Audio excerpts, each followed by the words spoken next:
मैं डॉक्टर सईदा सिद्रा अहमद हूँ। ठीक है जी। आज हमारा सेशन है लाइफस्टाइल एंड डेंटल हाइजीन के ऊपर। जो ज़्यादातर क्वेरीज हमें होती हैं कि हम ब्रश किस टाइम पे करें। ठीक है जी। तो सबसे कॉमन सवाल पेशेंट्स का ये होता है कि वो रात में ब्रश तो करते ही नहीं है, और आपको वैसे करना चाहिए 2 टाइम ब्रश, सुबह नाश्ते के बाद। सब सुबह उठ के जल्दी ब्रश कर लेते हैं, पहले ही ब्रश कर लेते हैं कि मुंह का जायका खराब है। उसका तरीका ये होता है कि आप रात में जब ब्रश करके सोएंगी तो सुबह मुंह का जायका नहीं खराब होगा। आप अपना वजू कीजिए नॉर्मल, और उसके बाद नाश्ता कीजिए। नाश्ता करके 15-20 मिनट का गैप देके आप ब्रश कर सकते हैं। ठीक है। और उसके बाद आप खाना नहीं खाते पूरे दिन, दोपहर तक मोस्टली लोग चाय ही पीते हैं या कुछ इस तरह की चीज लेते हैं, तो आपको जरूरत नहीं पड़ती कि खाना फंसा नहीं होता तो कुछ सफाई की नीड नहीं है। आपने कर लिया नाश्ते के बाद brush and then continue your routine, और फिर इंशाल्लाह आप जब रात में खा पी लें, बीच में कोई ब्रश की नीड नहीं है, आपके वजू होते रहेंगे, क्लीनिंग रहेगी, और फिर रात में सोने से पहले एक बार ब्रश कर लें। ठीक है। तो सिंपल 2 दफा का ब्रश भी इनफ है आपके दांतों की हेल्थ को मेंटेन करने के लिए। सबसे इम्पोर्टेंट चीज यही है कि आपकी ब्रशिंग का टाइम प्रॉपर होना चाहिए। इस पे अगर किसी को सवाल है या कोई ये पूछना चाहता है कि वो ब्रश किस किस औकात पे करते हैं, या अगर कोई इससे रिलेटेड कोई सवाल है तो मुझे बता दें, तो मैं आगे बढ़ती जाऊँ। आई थिंक मेरे हिसाब से अभी किसी का जो अवेलेबल है उनमें से किसी का इस बात पे कोई सवाल नहीं है। अब मैं आपको थोड़ा सा ब्रशिंग मेथड बता देती हूँ। ब्रशिंग मेथड में आपने सिंपल 3 चीजें करनी। 1 2 3 स्टेप याद कर लीजिए। नंबर 1, आपने अपना टूथपेस्ट ब्रश के बगैर अपने दांतों पे लगा देना है सब जगह। ठीक है। आप उसको फैला दें ब्रश पे लगा के, थोड़ा सा, बहुत ज्यादा लोग भर लेते हैं टूथपेस्ट, पूरा ब्रश के ऊपर लगा लेते हैं, इतनी रिक्वायर्ड नहीं होती टूथपेस्ट। थोड़ी सी भी आप लगाएंगे, एक मटर के दाने जितनी भी आप लगाएंगे तो वो इनफ होगी। आप करेंगे कि उसको अपने तमाम दांतों पे फैला लें। उसके बाद आपने नंबर 2 स्टेप 2 मिनट तक ब्रश करना है, हर तरफ ब्रश करना है। अगर आपको ये मॉडल छोटा सा नजर आ रहा है, इसके बहुत सारे दांत हैं। ठीक है। सबको पसंद होता है कि हमारे बाहर के एरियाज में नजर ना आए गंदगी, लेकिन वो पीछे को नहीं साफ करते। तो आपने सामने तो साफ करना ही है, साथ में जहां से खाना चबाने वाली जगह है इनको भी आपने साफ रखना है, और सबसे इम्पोर्टेंट जो दांत के अंदर जबान की तरफ की जगहें हैं उनको भी आपने अच्छे से ब्रश करना है, ऊपर नीचे दोनों जगह। ठीक है जी। तो आप इस तरह कर सकते हैं बहुत इजीली, ताकि आपको याद रहे कि सीधे हाथ से शुरू कर लीजिए, उल्टे हाथ की तरफ सफाई करते जाइए, उसी के पीछे की सरफेसेस कीजिए, फिर यहाँ पे सीधे हाथ से नीचे की सफाई करते हुए उल्टे हाथ की तरफ आइए और उसकी भी ऊपर और पीछे की सरफेसेस साफ कर लें। तो मुकम्मल 2 मिनट लगते हैं आपको पूरा ब्रश कंप्लीट करने में। ठीक है। 2 मिनट ज्यादा का टाइम नहीं लगता। और नंबर 3 स्टेप जो है वो थोड़ा सा मैं चेंज करूंगी। सब खुलियां करते हैं बहुत ज्यादा ब्रश करने के बाद, जो इफादियत है टूथपेस्ट की वो सब आप फेंक देते हैं। ठीक है। तो जो मिनरल्स आपके लिए रिक्वायर्ड हैं वो आप थूक देते हैं पानी के साथ, वो जाया हो जाता है, उसका इफेक्टिवनेस नहीं रहती। आप ये कीजिए कि सिर्फ जो मुंह में पानी जमा हो जाता है ब्रशिंग के दौरान उसको सिर्फ थूक दीजिए, वो भी काफी है। बहुत से लोगों को इसका जायका समझ नहीं आता, लेकिन जायका उसमें मिनरल्स हैं जो कि आपके दांतों को कैविटी लगने से एक्चुअली में बचाएंगे। ठीक है। ऐसे आपके दांतों में आप कहेंगे मैं 2 बार, डेंटिस्ट के पास कोई भी पेशेंट आता है वो कहता है मैं तो दिन में 2 बार के 4 बार ब्रश करता हूँ फिर भी मेरे दांतों में कीड़ा लग गया। तो वो ब्रशिंग का मेथड ही सही नहीं होता, वो ब्रश कर ही नहीं पा रहे होते, उनका ब्रश सही नहीं होता, या तो वो ब्रशिंग मेथड गलत टाइम पे ब्रश कर रहे हैं या ब्रश कर ही नहीं रहे उन जगहों पर, सिर्फ सामने सामने के दांतों पे अगर आप ब्रश कर रहे हैं तो आपको उस ब्रश का कोई फायदा नहीं मिलेगा। बहुत सारे लोगों का ये सवाल होता है कि हम ब्रश नहीं यूज करते, हम मिसवाक यूज करते हैं। मिसवाक एक बहुत अच्छी चीज है और उसके अंदर बहुत इफादियत है। आप ये कर सकते हैं कि आप सिर्फ ये 2 ब्रश जो मैंने आपको बताए हैं, मॉर्निंग का आफ्टर ब्रेकफास्ट और रात का, ये 2 ब्रश अपने मिसवाक के साथ ऐड कर लीजिए। आप सुबह भी फजर में मिसवाक कर लें, सुबह जब आप उठें आप मिसवाक कर लीजिए, नाश्ते के बाद आप ब्रश कर लीजिए, और दोपहर में बेशक मगरिब की वक्त, ज़ोहर, असर, मगरिब, इशा में आप अपना मिसवाक करते रहें, कोई मसला नहीं है। 2 वक्त कर लें, 3 वक्त कर लें, वो कोई इशू नहीं होता। लेकिन ये ब्रश आप नहीं करें, क्योंकि आजकल की जो डाइट है वो चेंज हो गई। पहले जैसी स्ट्रॉन्ग डाइट नहीं है, अब बहुत ज्यादा प्रोसेस फूड हम खाते हैं और उसमें स्टार्च का मिकदार बहुत ज्यादा होती है, और साथ में हमारे दांतों की भी स्ट्रक्चर वीक होता चला जा रहा है। जो रिसर्चर्स बता रहे हैं कि आपके वैसे मजबूत दांत अब नहीं होते, ठीक है। उसकी एक वजह हमारी जो गज़ा इनटेक है मुस्तकिल, वो है। तो उसमें आप ब्रश इंकॉर्पोरेट कर लें तो ज्यादा अच्छा हो जाता है। अगर किसी को मेरी आवाज नहीं आ रही तो प्लीज हैंड रेज कर दीजिए। अगर सबको आ रही है तो मैं कंटिन्यू आगे करती हूँ। आवाज बिल्कुल क्लियर है। अच्छा, एक चीज और जो है ना, टूथपेस्ट में जो सिर्फ बच्चों को वही टूथपेस्ट इस्तेमाल करना चाहिए जो मैं बड़े बता इस्तेमाल। बिल्कुल बिल्कुल थोड़ा सा मैं पहले ब्रशिंग मेथड इन्हें बता दूं, मैं बच्चों की ठीक है, तरफ आ रही ठीक। हूँ। अभी हम थोड़ा सा बड़ों की बात कर लेते हैं, फिर मैंने पूरा बच्चों के लिए एक अलग से बनाया हुआ है। अच्छा जी, चूज कैसे करें ब्रश? हमें जो चीज याद रखनी है वो ये है कि हम ब्रश हमेशा रोलिंग मेथड में करें। बहुत सारे लोग बहुत खिस के सीधा सीधा ब्रश कर देते हैं, उससे उनके गम्स के, अगर ये मॉडल आप थोड़ा सा देख पाए, अगर क्लियर आपको हो रहा है, मुझे कोई पॉजिटिव फीडबैक ऐसा दे दे कि कोई देख पा रहा है या नहीं। मैं इसको कैमरे के क्लोज कर लेती हूँ। तो इन जगहों पर आपके गम्स जहां पर होते हैं, यहाँ पर ब्रश सीधा सीधा फेरने की वजह से गड्ढे पड़ जाते हैं, सीधी लाइनें पड़ जाती हैं, आपका दांत ही घिस जाता है। क्योंकि हम क्या करते हैं, हम स्ट्रॉन्गेस्ट ब्रश, सबसे हार्ड वाला ब्रश लेके आ जाते हैं, दांत बहुत ज्यादा साफ होंगे। उससे दो नुकसान होते हैं, एक तो ये दांत घिस जाता है, और दूसरा नुकसान आपका कि आपके गम्स घिस के ऊपर चले जाते हैं जड़ों तक, ठीक है। तो बहुत एग्रेसिव ब्रशिंग आपके दांत को भी छील देगी। जैसे कि पॉलिश करते हैं किसी चीज को, स्टील को चमकाने के लिए किसी चीज को भी करते हैं, तो वो वहां से घिस के बिल्कुल उड़ने लगता है, ठीक है। तो इसी तरह से ब्रश भी अगर ज्यादा हार्ड होगा तो वो उसको घिस देगा, ठीक है। आपने ब्रश हमेशा सॉफ्ट लेना है। अब आप उसमें मैनुअल ब्रश भी ले सकते हैं, जो कि हाथ से चलाने वाला ब्रश होता है। अगर आप गोल घुमाने के कासिम है, नहीं घुमा सकता कोई ब्रश, या उसको नहीं समझ में आता कि ब्रश कैसे घुमाना है, तो उसके लिए सिंपल सा, मैं किसी ब्रांड को मार्केट नहीं कर रही हूँ बिल्कुल भी, ये मुझे एक ब्रश मिला था मार्केट में, इसीलिए अवेलेबल था, तो मैंने दिखा दूं, ठीक है। ये ब्रश आप ले सकते हैं, इस तरह का रोटरी ब्रश होता है, ठीक है। इसमें ये बैटरी से चलने वाला है, ठीक है। ये बैटरी से चलने वाला ब्रश है।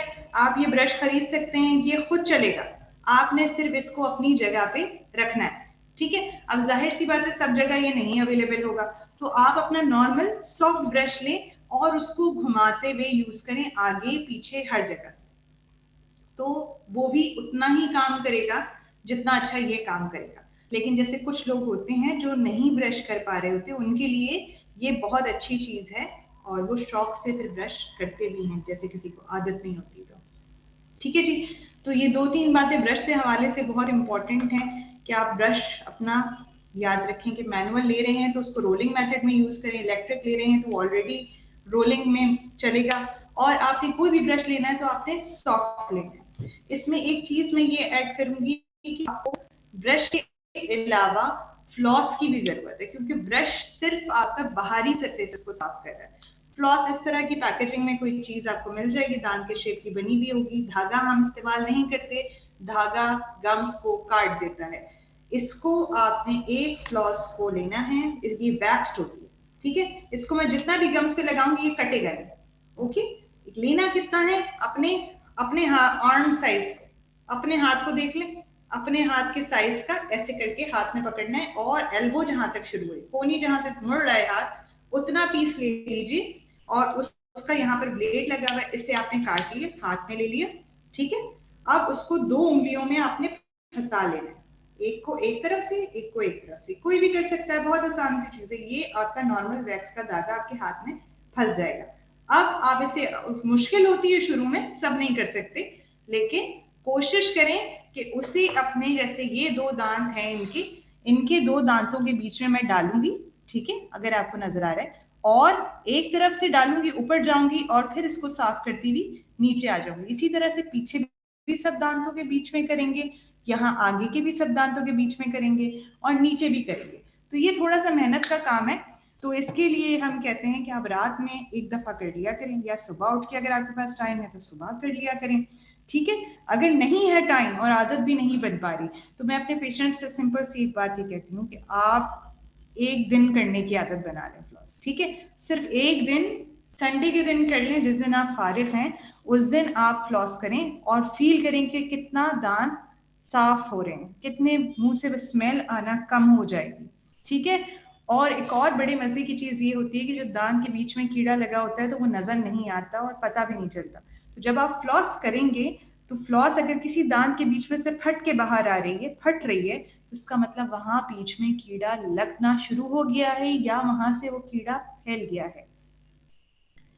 ठीक है, तो अगर किसी ने इसको देखा कि ये फट रहा है तो वो जाके अपना चेकअप करा सकता है, इस चीज को, कंसर्न को कंफर्म कर सकता है कि मेरा दांत शार्प होने की वजह से ये फटा है, या फिर ये इसलिए फट रहा है कि उस जगह पर दांत के बीच में नजर नहीं आ रहा वो कीड़ा, और वो कीड़ा बढ़ता जा रहा है वहां पर। अच्छा जी, कोई एक सवाल कर रहा है कि मैं ब्रश राउंड यूज करने की वजह से स्पेस तो नहीं बनेगी दांतों के दरमियान।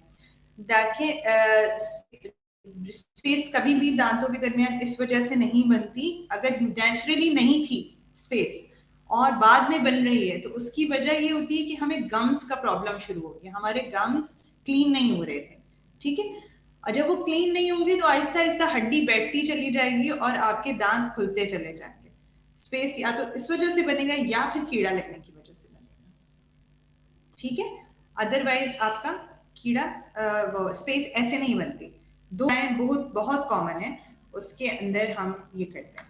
अच्छा जी, अब बच्चों की तरफ अगर आ जाए, क्योंकि रोजाना अपने साथ में, अपने साथ साथ अपने बच्चों को भी देखना होता है, सबको ही ऑलमोस्ट। तो जो छोटे बच्चे होते हैं जिनके दांत नहीं है, आप समझ ले, चाहे वो एक दिन का बच्चा है या वो 2 दिन का बच्चा है या वो 4 महीने का बच्चा है, मैं सब उन बच्चों की बात कर रही हूँ जिनके दांत नहीं है। उन सबको आपने एक गॉस पीस, सिंपल साफ व्हाइट कपड़ा ले लें, कोई भी कपड़ा ले लें जो नरम हो, वो साफ कपड़े से हल्का सा उसे गीला करके उसके मसोड़े हर तरफ से साफ करने हैं। क्योंकि इस एज में वो जब दूध पी रहा है तो उसके अंदर भी स्टार्च होता है। ठीक है, उससे भी उसके मुंह का बैक्टीरिया बढ़ जाता है और बड़ा रहता है। तो नया निकलने वाला दांत ऐसे एनवायरनमेंट में जब निकलेगा जहां पर आपका कीड़ा लगाने वाला बैक्टीरिया मुंह में नेचुरली जो मौजूद होता है वो बड़ा हुआ होगा, तो उन दांतों में जल्दी कीड़ा लग जाएगा। तो हमें बच्चों का मुंह भी उतना ही साफ रखना है जितना कि बड़ों के लिए जरूरी है। तो इनके दांत नहीं है लेकिन इनकी सफाई पूरी पूरी होगी। ठीक है, उसके बाद वो बच्चे आ जाते हैं जिनकी कुछ ब्रश दांत होते हैं, तो उन दांतों को भी आपने साफ करना है। और अब वो कपड़े या गॉस पीस से तो साफ हो नहीं पाएंगे क्योंकि दांत आ गया बाहर, तो आप उसके लिए फिंगर ब्रश ले सकते हैं। ये व्हाइट सा जो फिंगर आप ट्रांसपेरेंट सा एक ब्रश देख रहे हैं, उस ब्रश के अंदर वो फिंगर में आप पहन लेते हैं और इसके ऊपर पहन के आप बच्चे के वो दांत साफ कर सकते हैं। या फिर डिफरेंट ट्रेनिंग ब्रशेस होते हैं, छोटा ब्रश जो बच्चों के ब्रश के नाम से आपको मिलता है, वो ब्रश आप बच्चे को दे सकते हैं जो वो आसानी से पकड़ सके। लेकिन आपने बच्चे के हाथ में बिल्कुल नहीं दे देना है कि आप तुम खुद ब्रश करो। ठीक है, अभी उसकी एज नहीं हुई है, अभी उसकी ट्रेनिंग हो रही है, तो आपने खुद ब्रश कराना है। और इतने छोटे बच्चे को आपने अपना नॉर्मल टूथपेस्ट बिल्कुल भी नहीं देना। ठीक है, बच्चों का स्पेशल टूथपेस्ट आता है 3 साल से पहले तक आपने उनको बगैर फ्लोराइड वाला टूथपेस्ट देना है, क्योंकि अभी उनके मजीद दांत अंदर बन रहे हैं। और उस एज में अगर आप फ्लोराइड वाला टूथपेस्ट उन्हें दे देंगे तो उनको बड़े मसले दो चार हो सकते हैं उसकी वजह से। तो हम बिल्कुल भी रेकमेंड नहीं करते कि आप फ्लोराइड वाला टूथपेस्ट छोटे बच्चे को दें। ठीक है जी, अब इसके बाद मैं आपको ये थोड़ा सा बताना चाहती हूँ कि ये आ गया आपका छोटे बच्चों का प्रश्न। ठीक है, ये मैं टूथपेस्ट भी आपको दिखा देती हूँ, जब इनके सारे दांत प्रेजेंट हो तब आप इस तरह का। अच्छा, एक चीज इसमें है कि लोग अक्सर पूछते हैं कि हम अब बच्चे को नॉर्मल टूथपेस्ट पे कब लाना शुरू करें। ठीक है, उसका सवाल का जवाब सिंपल सा ये होता है कि आप जब देखें आपके बच्चे के दांतों में सफाई सही से नहीं हो रही, ठीक है, तो इस टूथपेस्ट की यूज अब खत्म हो जाती है। ये जनरली एज होती है 3 साढ़े 3 साल वाली, इसके अंदर बच्चों के दांत में कीड़ा लगना शुरू हो जाता है। उस टाइम पर आपने जो टूथपेस्ट अपने लिए पी साइज लगा रहे हैं वो अपना ही टूथपेस्ट जरा सा स्मेयर कर दें और वो बच्चे को यूज कराने लगे। बच्चे एक्सेप्ट बहुत मुश्किल से करते हैं क्योंकि उनका मुंह जलता है तेज टूथपेस्ट से, तो वो खुद भी नहीं लगाना चाहते कोई चीज, और इसका फ्लेवर इतने मजे का होता है तो उसको छोड़ना उनके लिए थोड़ा सा मुश्किल होता है कि वो स्ट्रॉबेरी और ऑरेंज और इतने सारे मजे के फ्लेवर्स आते हैं, तो वो बच्चे कहते हैं हमें वही मजे वाला टूथपेस्ट यूज करना है। ठीक है, अगर हम मेंटेन नहीं करेंगे तो फिर ये कीड़े बच्चों की कैविटीज दांतों में लगना शुरू हो जाएंगी, और ये बहुत कॉमन होती हैं 2 वजहों से। एक तो बच्चे आजकल ये जो स्टिकी फूड और स्टार्ची फूड जो कहते हैं, जैसे कि चिप्स है, पोटैटो चिप्स है, कैंडीज है, ये खाते हैं। और दूसरा, जो पेरेंट्स रात में अपने बच्चों को दूध देते हैं उनकी वजह से ये कीड़ा बहुत तेजी से फैलता है। और ब्रश तो बच्चे आपको पता है खुद से तो नहीं करेंगे, आपको करवाना पड़ेगा, थोड़ा बहुत वो कर लेते हैं बस पूरा करने के लिए, लेकिन करवाना आपको ही प्रॉपरली पड़ता है। और वो आपको एक बार उनको करवाना है, करने देना है, और उसके बाद खुद भी करना है टू मेक श्योर कि उन्होंने सारी जगहें सही से साफ कर ली हैं। रात की फीडिंग के ऊपर मैं दोबारा से आपको लेके आऊंगी कि वो बच्चों को बिल्कुल भी रात के वक्त दूध ना दें। और अगर आप रात को दूध दे रहे हैं, सोते में दूध उन्हें पिला रहे हैं, तो आप उनको पानी का 1 सिप पिला दें या 2 सिप पिला दें कि उसकी जो एसिडिटी मुंह में बनेगी वो कम से कम हो जाए। ठीक है जी। च्युइंगम का कोई मुझसे पूछ रहा है इस वक्त चैट के ऊपर कि वो दांतों के लिए हार्मफुल है। च्युइंगम्स में जो, अगर मैं आपको पाकिस्तानी ब्रांड्स में बात करूं तो डिंग डोंग मिलती है बहुत कॉमनली, सब बच्चे उसको मुंह में लेके घूमते रहते हैं, लेकिन उसमें शुगर कंटेंट जितना ज्यादा है वो बहुत ही खतरनाक है। ठीक है, वो कीड़ा लगाएगी ही लगाएगी। इसी तरह से कुछ च्युइंगम्स होती हैं जो जिनमें जाइलेटॉल होता है या फिर उनमें कम शुगर होती है, जो बच्चों के लिए भी मार्केट होती है, तो वो च्युइंगम आप दे सकते हैं। और खुद भी अगर आप च्युइंगम खाते हैं तो च्युइंगम का इफेक्ट अच्छा होता है इस हिसाब में कि वो चिपक के खाना हटा देगी। ठीक है, खाना चिपका हुआ जो होगा ना वो च्युइंगम में फंस जाएगा, वो जनरली दांतों को साफ करता है।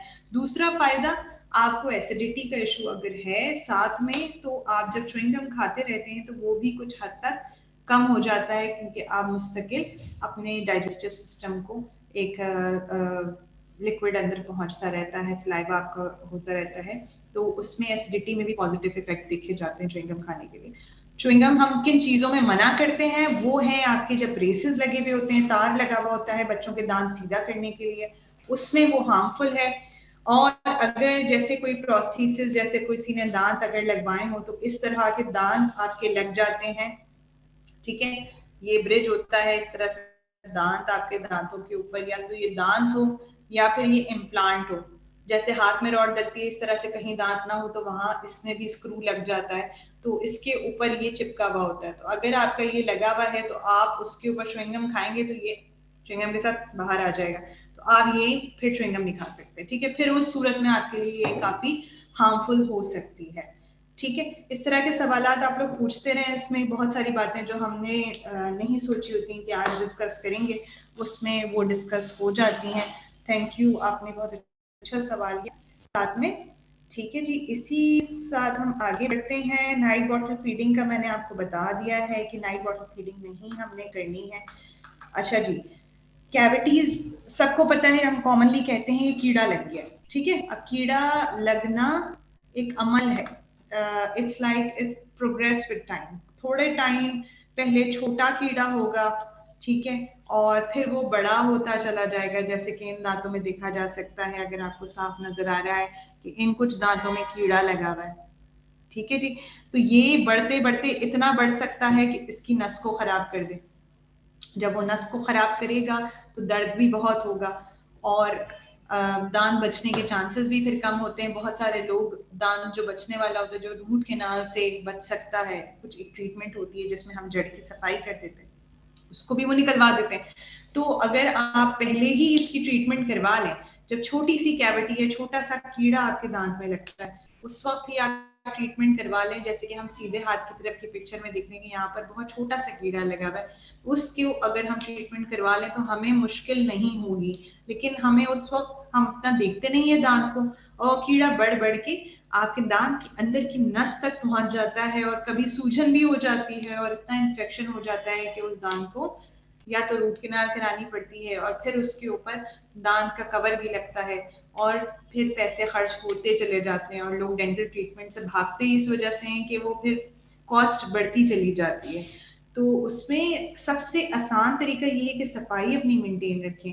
और जब इस तरह का कोई छोटा मोटा कीड़ा, जाहिर सी बात है बचपन की एक एज में हम बहुत ज्यादा कैंडीज वगैरह खाते हैं, तो वो हम जितना अर्ली एज पॉसिबल है हो जाता है, हमें भी हो जाता है, डेंटिस्ट को भी हो जाता है, नॉर्मल बहुत अच्छा सफाई रखने वाले को भी कीड़ा हो जाता है, तो उसमें जितनी जल्दी आप ट्रीटमेंट करवा लेंगे उतना आप सेफ रहेंगे, वो बढ़ेगी नहीं। और फिर जो भी ट्रीटमेंट करवाएं तो उसकी मेंटेनेंस रखें। अगर कोई डॉक्टर को एक दफा किसी मेडिसिन डॉक्टर को किसी शुगर के लिए भी दिखा के आ जाता है या डायबिटीज के लिए भी दिखा के आ जाता है, तो उसके फॉलो अप और चेकअप होते रहते हैं। इसी तरह से दांतों के अंदर है कि आपको चेकअप कराना है, हर 6 महीने में रेकमेंड करते हैं, जैसे कि आपका मेडिकल चेकअप होता है, आपका डेंटल चेकअप भी बहुत जरूरी है।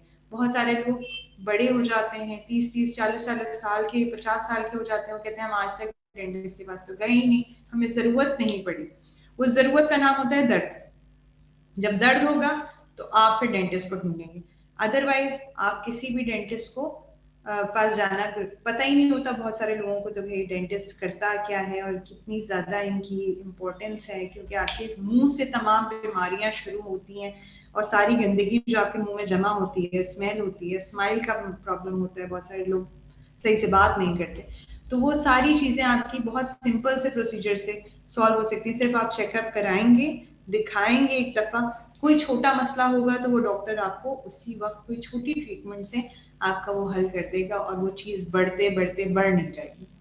ठीक है, तो जितना जल्दी हो सके वो ट्रीट कराएं, चेकअप कराएं। और सबसे ज्यादा जो प्रॉब्लम है जिसपे मैं आपका थोड़ा टाइम और लूंगी, जैसे इन्होंने कहा था कि ब्रश करने से तो नहीं गम्स में गैप हो जाता है, तो गैप आपको जनरली स्केलिंग ना कराने से होता है। ठीक है, बहुत सारे लोगों का मानना होगा, अभी भी बहुत सारे लोग मेरे साथ मौजूद होंगे जो ये कहेंगे कि नहीं, स्केलिंग से तो दांत हिल जाते हैं और उससे तो दांत गिर जाते हैं, तो हम स्केलिंग नहीं कराएंगे। स्केलिंग जो है वो बेसिक एक सफाई है। जो ब्रश आपका इतने टाइम से 6 महीने का वक्त एक बहुत सारा वक्त होता है ना, उसमें बहुत सारे दिन गुजरे हैं, और उस हर दिन में आपने 2 दफा ब्रश करना था, तो कुछ ना कुछ खाना, कोई ना कोई जगह ऐसी होती है जो साफ नहीं हो रही होती, और ब्रश उस तक या पहुंच नहीं रहा होता, या आप ब्रश रखना नहीं जानते उस जगह पे, तो वो जमा होते होते वो चीज पहले नरम जमा होगा और फिर वो पत्थर बन जाएगा। जब वो पत्थर बन जाएगा तो वो ब्रश कभी भी साफ नहीं कर सकता, उसके लिए आपको स्केलिंग करानी पड़ेगी। और वो जो पत्थर होता है उसके नीचे बैक्टीरिया रहता है।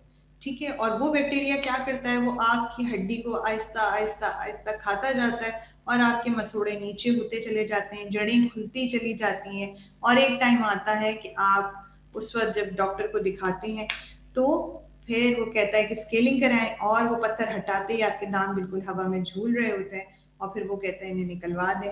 तो बेचारी सी जो स्केलिंग है वो मजलूम सी वो बन जाती है दुश्मन इंसान की, वो कहते हैं हम स्केलिंग नहीं कराएंगे, इससे अच्छे तो हमारे दांत चल रहे थे।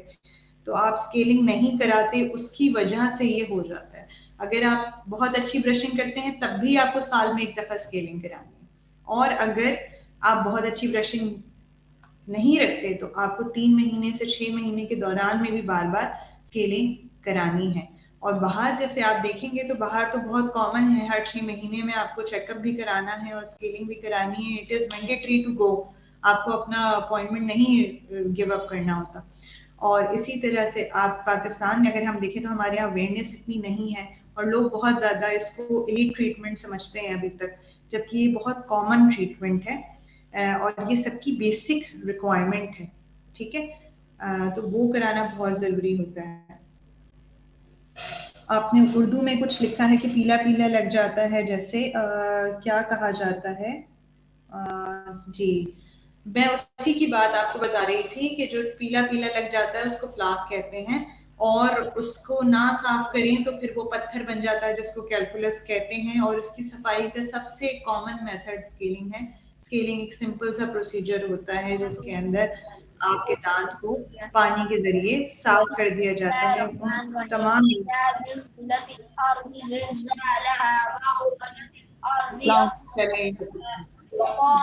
जी, अस्सलाम वालेकुम। आप लोग प्लीज अपना म्यूट कर लें माइक।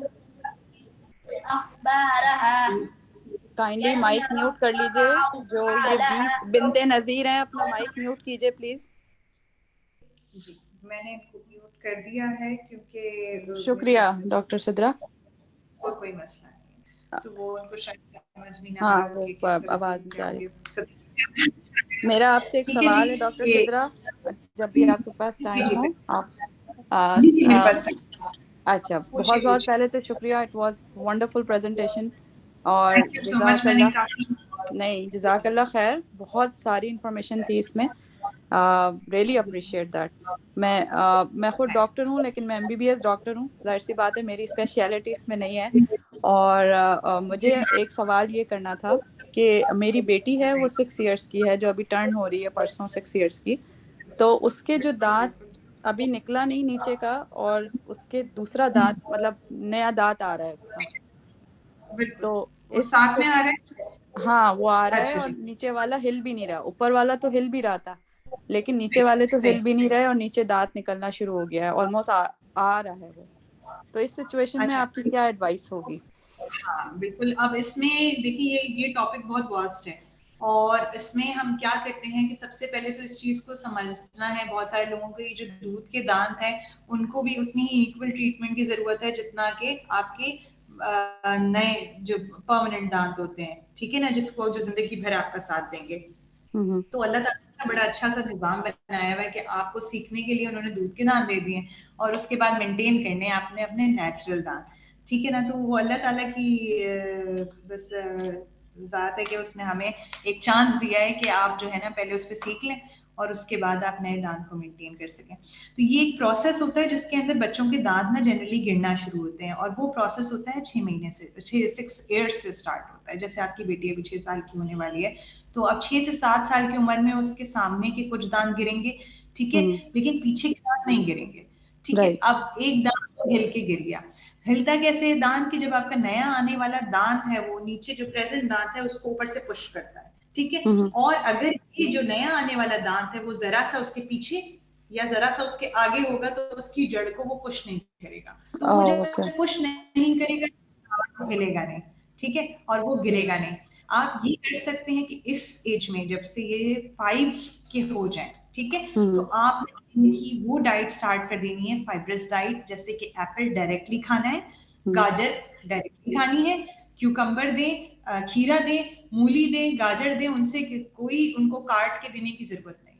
उनको धो के साफ करके डायरेक्ट पकड़ाएं कि इस एज के बच्चे ये खुद अपने दांतों से खींच के खाएंगे। जब ये खींच के खाएंगे तो वो छोटे दांतों की जड़ें इतनी मजबूत नहीं होती, वो आहिस्ता आहिस्ता आहिस्ता खुद भी गुलना शुरू हो जाती हैं और फिर ये मसले नहीं होते।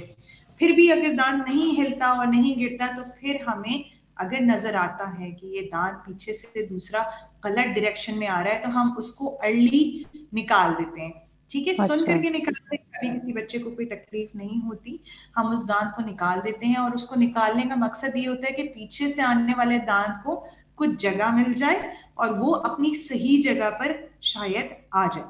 अगर वो नहीं आएगा अपनी सही जगह पे तो फिर बाकी दांत भी उसी को देखा देखी सब टेढ़े मेढ़े होना शुरू हो जाएंगे और हमें ब्रेसेस का ट्रीटमेंट करवाना पड़ेगा। अब ब्रेसेस की ट्रीटमेंट में एक तो ये वजह होती है कि दांतों का गलत टाइम पे कीड़ा लग जाना, गिर जाना, ना गिरना, बहुत सारी वजूहत ना। इसी के साथ कुछ लोगों को जेनेटिक इशू होता है कि उनके दांतों में बचपन में गैप ही नहीं होता, जो कि नेचुरली दांतों में गैप होना चाहिए दूध के दांतों में। जब वो गैप नहीं होता तो दांतों के लिए जगह नहीं होती, वो बड़े निकलते हैं और वो सब आगे पीछे निकलते हैं। तो हमें उस चीज को देखना होता है, अपने 5 साल से ऊपर के बच्चे को मॉनिटर करना होता है कि उनके दांत का गिरे या नहीं।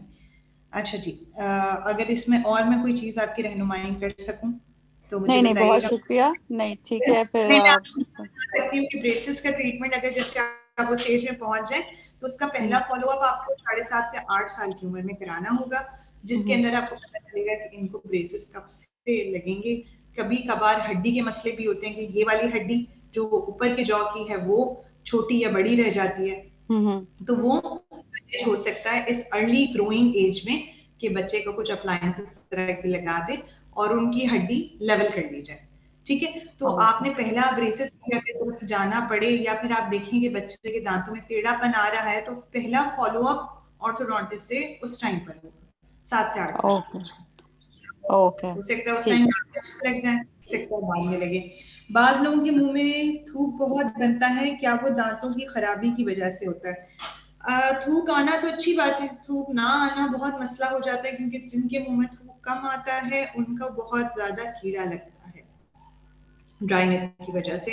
एसिड का इफेक्ट बफर नहीं हो पाता और उस एसिड की वजह से आपको कीड़ा ज्यादा लग जाता है। ठीक है जी, ब्रश करने के बावजूद मुंह की बदबू के लिए क्या किया जाए? स्केलिंग मैंने आपको इसीलिए बार बार बताई है कि वो एरियाज जहां पर आपके ब्रश नहीं पहुंच पा रहा वहां आपको उसको स्केलिंग करवाना पड़ेगा। और सिर्फ दांतों की वजह नहीं होती कभी भी कि मुंह से जो स्मेल आ रही है, अक्सर आपके नाक के और कान के मसले होते हैं, जो डक्ट्स आपकी ब्लॉक होती हैं और साइनस के इश्यूज होते हैं, उसमें भी हेलिटोसिस के चांसेस होते हैं। और एक दफा आप जब चेकअप कराएं तो उस चीज में वो चीज क्लियर हो जाती है। टंग ब्रशिंग का एक बहुत बड़ा रोल होता है।